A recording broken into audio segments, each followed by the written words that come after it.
আসসালামু আলাইকুম রহমতুল্লাহি ওয়া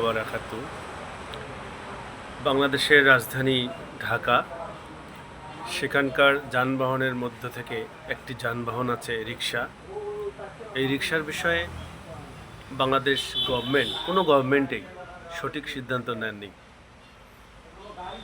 যেসব সিদ্ধান্ত নিয়েছে এইসব সিদ্ধান্ত বেশিরভাগ মন গড়া, কল্যাণমূলক সিদ্ধান্ত না।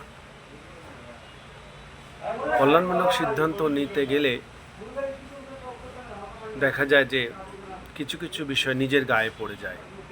যেমন আমি ঢাকায় অনেক বছর ছিলাম, সেখানে বাংলাদেশের পুলিশ কর্মকর্তাদের মধ্য থেকেই অনেকেই কয়েকশো রিক্সার মালিক, 20টা 50টা 100টা 200টা রিক্সার মালিক, সিএনজির মালিক আছে, এমনও সার্জেন্ট, দলীয় নেতারা আছে ভাঙাচুরা গাড়ির মালিক। তো আপনি যখন সংস্কার করবেন, নিয়ম নীতিতে আনবেন, তখন এই ধরনের বিষয়গুলোর বাইরে সেগুলোর উপর অ্যাকশন নেওয়া হয়। কিন্তু পুরোপুরি অ্যাকশন যদি নিত, তাইলে হয়তো বা ঢাকা শহরের রাজধানী যে রিক্সার একটা বিশৃঙ্খলা, রিক্সা যে ত্রুটিযুক্ত যানবাহনের সামনে, ইঞ্জিন চালিত যানবাহনের সামনে যে রিক্সাগুলো ডিস্টার্ব করে, যেমন আপনি সিগন্যাল পয়েন্টে রেড বাতি জ্বলে গেল, তো সেখানে সব গাড়ি দাঁড়ায় গেছে, আর রিক্সা চাপা দিয়ে এসে গাড়িগুলোর সামনে সব পার্কিং করছে।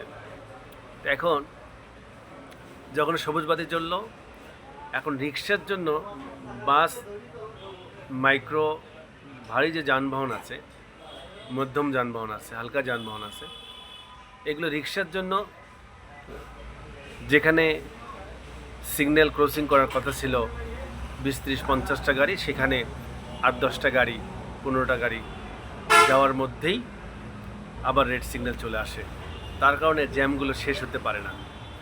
আমি এটা উদাহরণ দিয়েছিলাম যে যদি 30-40 বছরের লোকের 400 মিটার দৌড় প্রতিযোগিতা দেওয়া হয়, আর এই দাগের মধ্যে লোকজন প্রস্তুতি হয়েছে, এর মধ্যে তাদের পরিবার আছে, বাচ্চারা আছে, এখন বাচ্চারাও তো সেখানে উপস্থিত ছিল, তাহলে বাচ্চারা মহব্বতে জানে যে সমস্যা নাই, তারা ওই 400 মিটার দৌড়ের দাগের মধ্যে ওই বাপ চাচা যারা আছে তাদের সামনে যে বাঁশি ফু দেবে, এমন অবস্থায় তারা হাজির।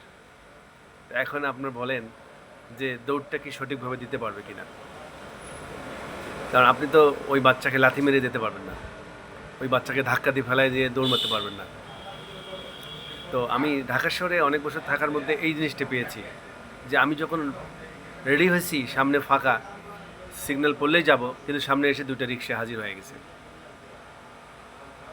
তার কারণে আজকে আমাদের রাজধানীতে এখনও বলা হয় রিক্সার উপর